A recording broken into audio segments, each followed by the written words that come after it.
Mhm. Okay, welcome once again, everyone. So, a little bit of background about the System Accelerator program.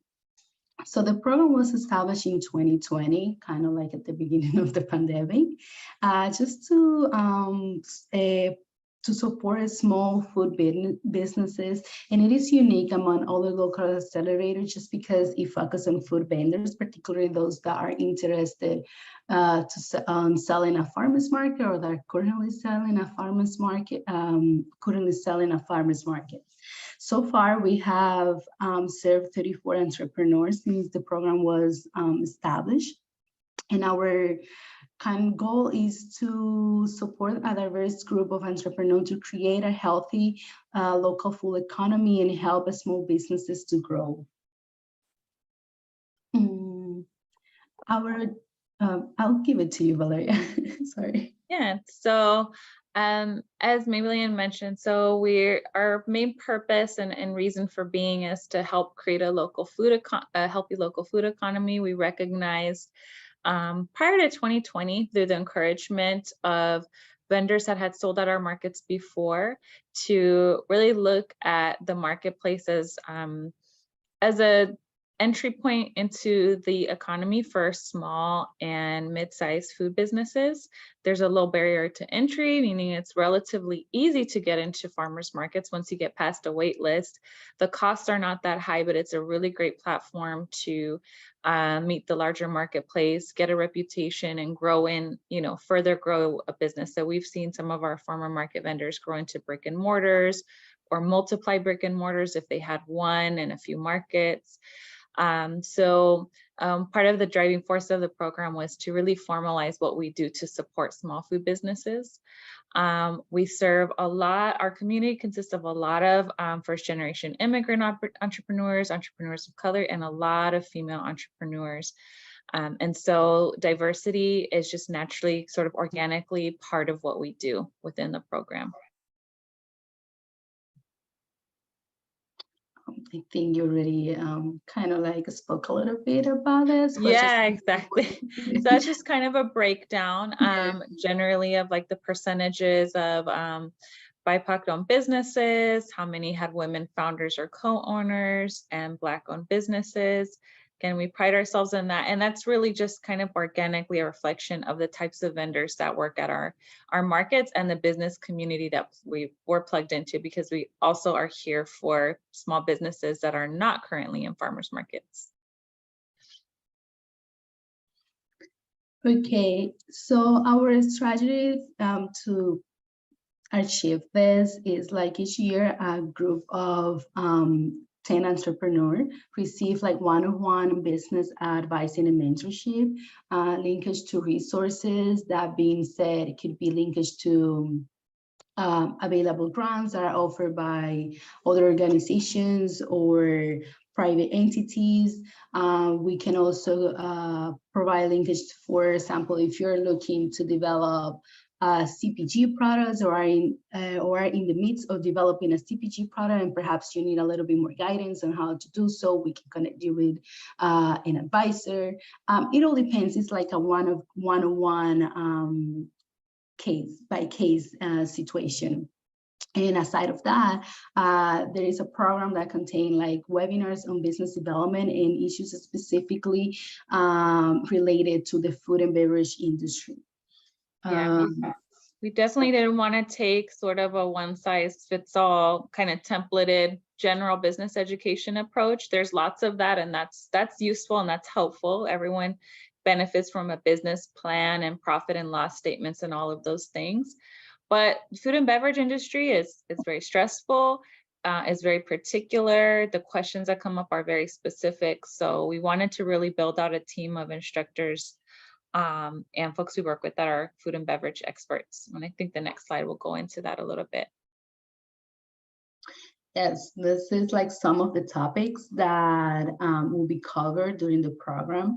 Is like growth strategy, business planning, as Valeria was mentioned, financials, which is a really important part of any business, branding and marketing, leadership, and much more. Just like self-care, because that's also important, how to, what is the difference cost between having a CPG product, as I mentioned before, and about selling just the product directly to your customer, how to bring your employees, if you're paying in cash, how to bring in more formally on a W-2, if that's what your goals are, and what are the benefits of having your employee on a W-2. And there's like a lot of information that I covered during the program. So the tools that we use for our to achieve this are Google Classroom, which we find that is a really user-friendly platform. Through there, you will receive updates of all of the presentations I make available, the resources of any grants or anything can be found over there, assignments, and so forth. And also Zoom, as we are using right now, where all of the webinars are hosted. Valeria, you want to take this one on? Yeah, so as you can see, there's some good feedback from our program alumni. I think at least one of you was referred by a business owner who's been in our program before. And as you can see, they each were in these two businesses here, Masaya and Snow con Amor. They were in similar overlapping places. They had been operating for a little while, but like many food businesses, again, and I had a food business at one point as well, you kind of get into it because you have a passion and a talent for it. Your family and friends maybe encourage you. It's not as common maybe for someone to have like to go through an MBA program and have that perfect food concept out of the gate, graduating from school with seed funding lined up and angel investors and all of that, although that does happen. Folks like Joaquin and like Laura started as a passion project. And so they had a great product, they had a vision for what they wanted to do, but not quite sure how to get there because there was still a little bit of informality. There hadn't been anything committed to paper, like on a business plan or a strategy sort of mapped out. And they each got individual support that was tailored to them. So Joaquin was a little bit earlier in his journey. So we paired him with an really great advisor, Jocelyn Ramirez, who founded Todo Verde. She came up through our farmers markets, has established her own like thriving presence and brand and all of that. And her problems were directly related, that she had experienced in the past were related to Joaquin's journey. Like I'm, at pop-ups, I'm on the street, I'm at farmers markets, but I'm not quite sure the next step. He really needed to look and see how to refine his operations first and foremost. Lauda, on the other hand, had her system down and just needed a little bit more support and like, well, what's next? She had an audience at the Hollywood farmers markets, but really needed to see how to branch out with her product. And she had a lot of success getting her product into different boutique hotels. She's had a really great niche there and media coverage over the last couple of years. So we're really proud of what they've both done in the program. And I want to add that Laura was selected to be the, it went out of my mind, the football game. Okay, never mind. The Super Bowl? The Super Bowl, yeah. One of the Super Bowl. I'm not a football fan either. It's like every year at the end of January, I'm like, what happened? Nobody's out. Yeah. So yeah, and that's just an example of sort of some of the ways in which we link folks to opportunities. So we'll kind of mention throughout like grant opportunities, small business loans, things like that. We have a good network and we get emails and newsletters and opportunities come to our inbox all the time that Maybelline curates and sends out to the business owners. So Lauda had the opportunity to go through the bidding process and be a featured Super Bowl VIP vendor, which gave her a lot of good visibility. Thank you for expanding on that. My it was like, what was it? Okay, so eligibility and application requirements. First one was live or do business in the city of LA, been in business for at least 1 year, have a business plan or an articulate idea of what your business goals are, business tax registration, participation in all of the program services in curriculum for a period of 7 months, meet the low to moderate income guidelines as set by the city of LA, regular meetings with our food business consultants and marketing advisors. These are approximately 2 to 3 meetings a month, not including, this is like kind of like the time commitment, not including the time spending working independently on assignment and task, because we like to say you get out of the program where you put in. Advisors, we can only guide you to a certain point, but after that kind of like is your homework to do, as well as showing up in the webinars and Zoom meetings that happen. There are about 1 or 2 hours approximately. There, I want to say an average 1 hour and 30 minutes, depending on the topic and the questions that I might have. 3 to 4 times a month, and for this we will require like a computer or a smartphone. Also, the recordings are available if you cannot make it. They will be available on our YouTube channel. And then there is also a requirement to show up to our monthly progress check-in that happen with Valeria and myself, mostly myself, via email. And part of maybe a phone, and then sharing information about your demographics, sales figures for the program grant requirement reporting. All the information that you share with us is confidential. We only kind of like share with the EWDD, that is the one that found the founder of the program, and it's just because it's a requirement for them also to provide us with the funds. A little bit of the CLA staff is Valeria Velasquez, as you know her already. She's the Senior Program Manager, Farmers Market Program.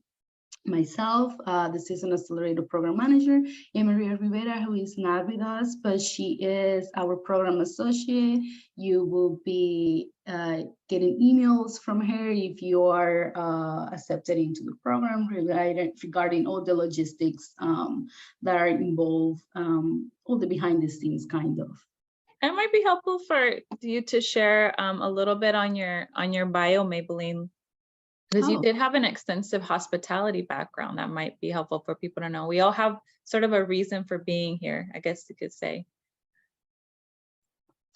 Yeah, I'll share a little bit. Well, as Leia said, my background is in hospitality. I have a degree, a bachelor degree that I obtained in Dominican Republic, where I worked in hotels for approximately 2 years till I moved to the States, and I worked in restaurants, and I started from the ground up, being a server, a host, became a manager, and parallel to that, I was also working my way up into doing events, kind of like the same thematic, being started as a server, became a captain until I became a manager. I have produced events in Times Square for New Year's Eve with a production company, have done weddings, birthday parties, events for Google, Spotify. During the pandemic, also kind of like started my own venture of having an online wine shop, which didn't get me too far because I also was facing all of these issues that you might have faced, trying to start a business, and also because there are so many regulations when it comes to wine alcohol delivery, especially in California. So that brought me to and that led me here to CLA, and I was just like, really, when I saw the post, I was just like, wow, these are all the things that I wish I knew when I was doing my venture. And that's kind of like a little bit of myself. And yeah. Thanks for that. And my background also overlaps with food and beverage, although I've been in the programmatic side and community organizations for many years.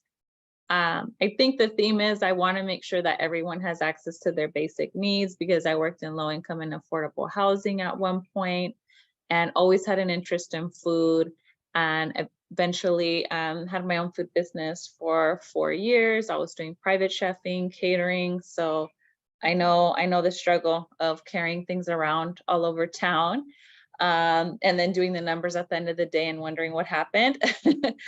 And I made a really great network through that work, established organization event series with other women colleagues in the food space. We're still active. We had an event last December with LAist and KPCC. And then it also brought me to CLA. And so I think that our work here combines all of the best of those worlds, making sure people have access to the resources and support that they need and want.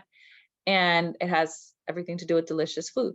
I get to visit the market sites and get purple potatoes at Wiser Farms and get exciting food from our Accelerator vendors. So, yep, thank you. And I guess we're just going to open the floor for questions. I'm gonna stop sharing my screen now so we can see our faces. Okay, any questions?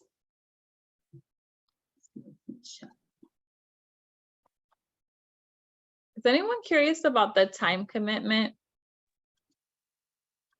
Or want more detail about that, like what it really looks like? It is intensive, 7 months. So that's something that we do want to tell applicants from the get-go. Be prepared to get what you put into it. I would compare it to, you're focusing on your business, but also taking a class, at a college, for example, that same level of time commitment. We do want to emphasize that we do, pay attention to whether businesses are regularly meeting with their advisors, because again, they get out what they put in. The advisors are there, spending their time to provide specialized and tailored support. So we want the businesses to kind of have a clear vision of what they want to ask, what they need help with, and they'll get that advice and then tenfold, because our advisors are really great at introducing business owners to their own networks, to contacts. Like Maybelline was telling me last year, one of the businesses got referred to a food scientist who was able to help them look at formulating a shelf-stable product that they were developing. And that was an example of someone who showed up to every webinar, showed up to every meeting with their advisor, and got a lot out of it. And then we've had a few here and there over the last 3 years that it was a lot for them to commit that time. They didn't have maybe the support structure. Like, it's really good to have like maybe at least one other person to lean on in your operations, whether it's we've had folks that have like a family member that's working part-time for them, who does a little bit of the vending work so that they can attend webinars. That's important to consider. Like, do I have a support system, even if it's small, within my business to help keep things operating so that I can think about the big picture for my business? That's important. Again, we're not looking for people who have the most expansive teams, because otherwise they wouldn't be here needing the support necessarily. But like having at least a part-time person to lean on, even if it's a family member, helps make your participation a little bit easier. And we do try to schedule everything at times that make sense. So usually early in the week, mid-morning for webinars tends to work for entrepreneurs. Later in the week, it gets busier. Farmers market happens, dinners happen, things like that. And the advisors also sort of work with your schedules. And I think someone has a question. Yes, Belinda. Hi, yes. So now that I have a little bit more clarity about the different programs, because I may not apparently fit into this program because I'm very new. There's the boot camp that I was interested in, but I guess it is closed now. I guess one of my question is it still open to apply that particular one, to apply the boot camp, or is that completely full? Let's get in touch after this. Oh, okay. Yeah. Okay. Yeah. I still love hearing what I'm hearing, because the previous, I see Synovia Jones is one that referred me, and then also Kathy Austin is with Kathy's Kitchen from your previous programs. But thank you so much. Yeah, we'll sidebar about that. And the boot camp is going to be like a 12-week kind of crash course, so you might find that helpful. Well, I don't know how to raise my hand, but I have a question. You know, Weiser Family Farms is, you know, is long established farmers market farmer, but you know, we do production of the raw materials that we would use for this business that we're contemplating. In terms of the qualifications, it's not an existing business, but I was envisioning, you know, a separate but related business, like for example, with my daughter or somebody as a head. Does that work within the guidelines of your program, or? Yeah, you'd really have to be established for a year, but I feel like it's good you attended so you can start information gathering and laying the groundwork. Get your concept down, maybe start looking at getting your business license and start piloting it out at the markets like you were thinking about. And then this time next year, you'll be like right there, sort of an ideal candidate. So being that the farm Weiser Family Farms is probably outside the Yeah. Actually, we're contemplating a farmers accelerator program in the next few years. So we do want to branch out the services to farmers. But yeah, you'd have to be existing as this like separate entity. Who texted me? Gotcha. Thank you. And I would add to that all the material for the bootcamp that will cover the basis of how to get your license and how to like start your business from the ground up will be available in our YouTube channel once the program starts. So that could be a good source of information. Okay, yeah, because there's a lot, as I've contemplated starting this business, it's a whole different ballgame from just, I mean, I know how to plan for farmers market production, but in terms of, okay, how do you actually take the raw materials and produce, you know, the items for sale? It's a little bit out of my experience, so. Mm-hmm. Yeah. Okay, well, thank you. Does anybody else has any other question?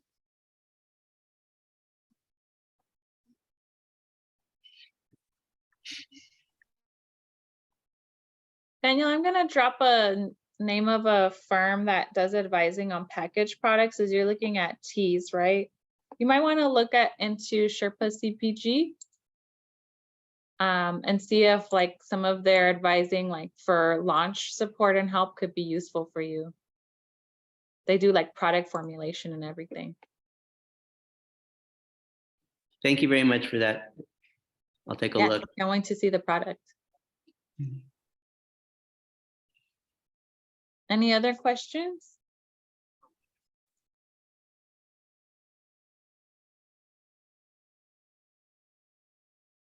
Cool. Seems like the slides did their job.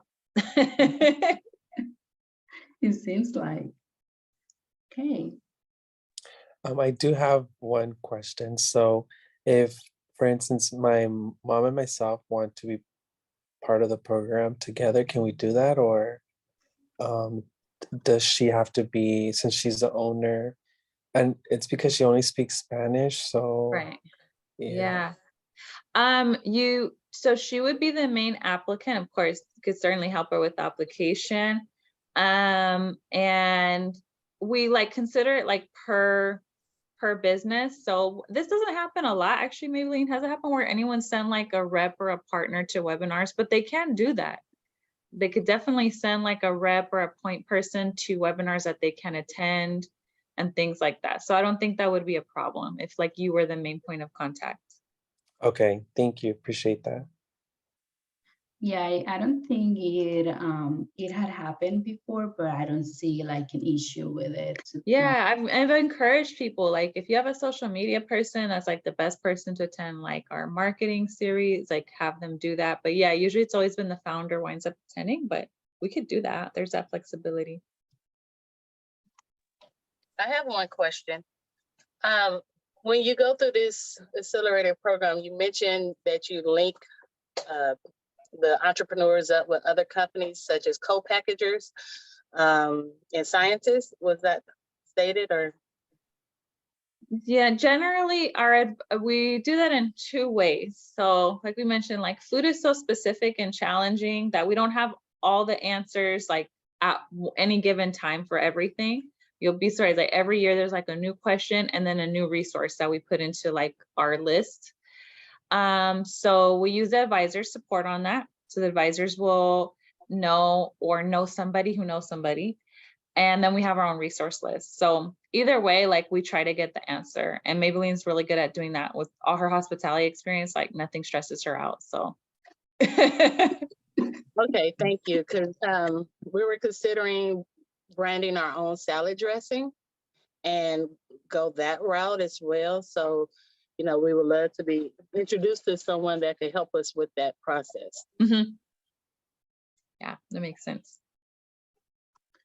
I'm just dropping in the chat the link to the application in case somebody wants to go ahead and start applying. Any other questions?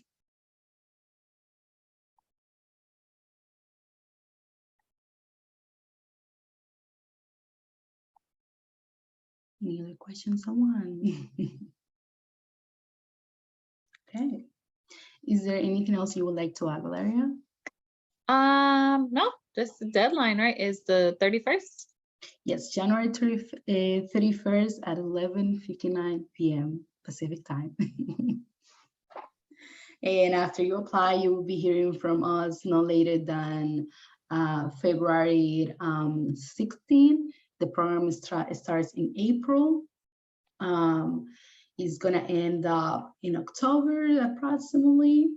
We try to keep the schedule as is announced at the beginning of the program, but know that things happen and sometimes things get switched around, but we try our best just to keep it on schedule.